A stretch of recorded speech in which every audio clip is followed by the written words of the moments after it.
आज हम पढ़ेंगे सैंडविच थ्योरम, जिसको पढ़ने के बाद आपका पेट नहीं मन भरेगा। ओके सो ये कहता है कि if an, bn, cn are three sequences such that an is smaller than equal to bn is smaller than equal to cn for all n and limit an equal to limit cn equal to l, then limit bn is also equal to l।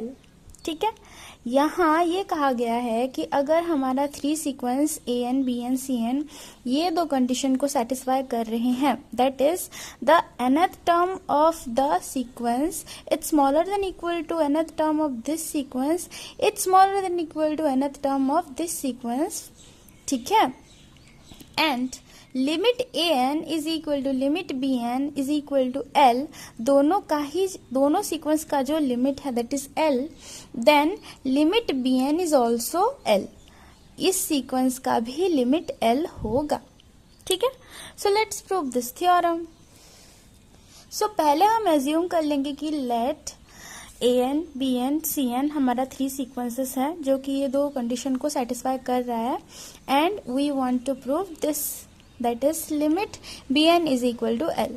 okay, let epsilon be any positive number। ठीक है, हमने arbitrarily इसको choose किया है according to our assumption। ठीक है, as the sequence an and cn both converges to l, इसके लिए हम ये कह सकते हैं कि there exist a positive integer m1 for the sequence an and m2 for the sequence cn such that modulus of an minus l is smaller than epsilon for all n greater than equal to m1 and modulus of cn minus l is smaller than epsilon for all n greater than equal to m2। Okay, क्यों ऐसा क्यों हमने लिखा? देखिए, as our sequence an converges to l, so हम यहाँ ये लिख सकते हैं कि for a given epsilon greater than 0 there exists a positive integer m1 such that modulus of an minus l is smaller than epsilon for all n greater than equal to m1, and similarly as the sequence cn is also converges to l, therefore for a given epsilon greater than 0 there exists a positive integer m2 such that modulus of cn minus l is smaller than epsilon for all n greater than equal to m2। this is the definition of limit of a sequence। ठीक है, अगर आपको ये नहीं आ रहा है तो आप वो वाला वीडियो थोड़ा सा चेक कर सकते हो। ठीक है, लिमिट ऑफ ए सीक्वेंस वाला।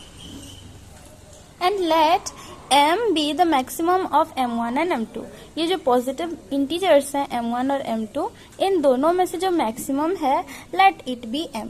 ओके ओके, अभी देखिए आप यहाँ से इस स्टेटमेंट से मुझे मिल जाता है क्या कि minus of an minus l is smaller then epsilon and an minus l is smaller then epsilon. देखिए ये जो क्वांटिटी है, ठीक है, it is smaller then epsilon, यानी कि इसका वैल्यू चाहे नेगेटिव हो चाहे पॉजिटिव हो, जो भी हो वो हमारे एप्सिलॉन से छोटा ही होगा, है ना, वो हमारे एप्सिलॉन से छोटा ही होगा। क्यों भाई? देखिए आप चेक कर लीजिए। अच्छा, मैं अगर an माइनस l के बदले में -3 पुट कर दूंगी और एप्सिलॉन के बदले में 5 पुट कर दूंगी। Okay, so -3 is also smaller than 5 and 3 is also smaller than 5, है ना, हो रहा है ना। तो इसका वैल्यू चाहे हम नेगेटिव रखें या चाहे पॉजिटिव रखें, that will be always smaller than epsilon, है ना।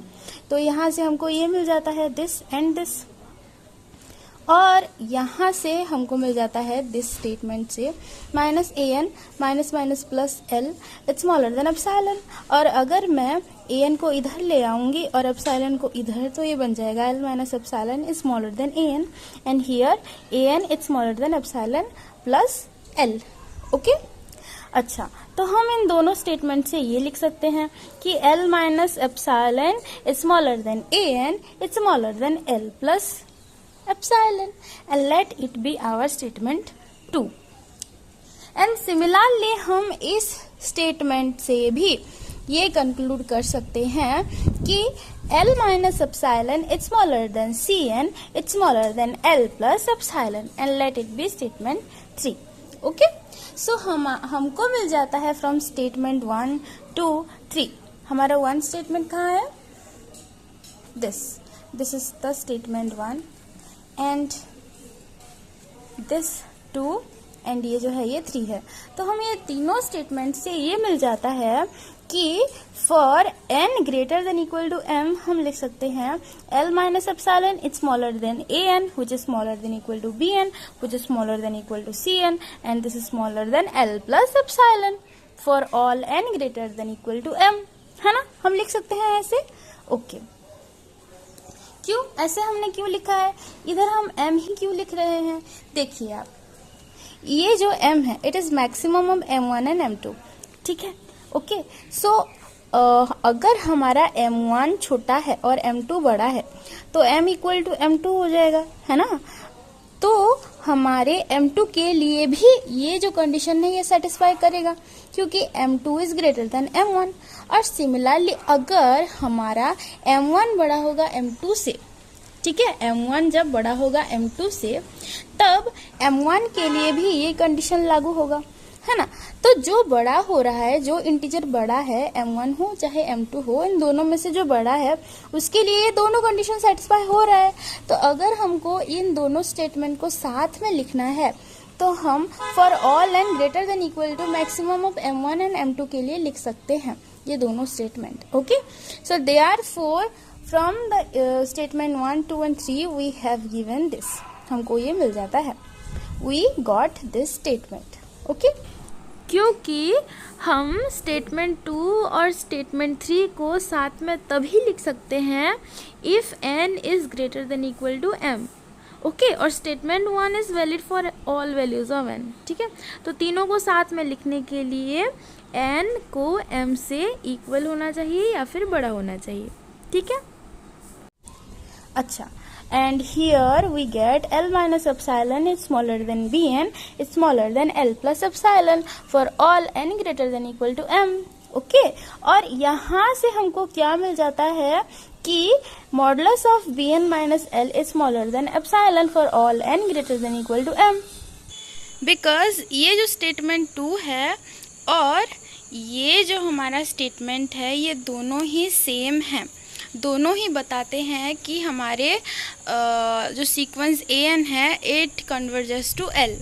सिमिलरली हम इस केस में भी L minus epsilon is smaller than bn which is smaller than L plus epsilon for all n greater than equal to m.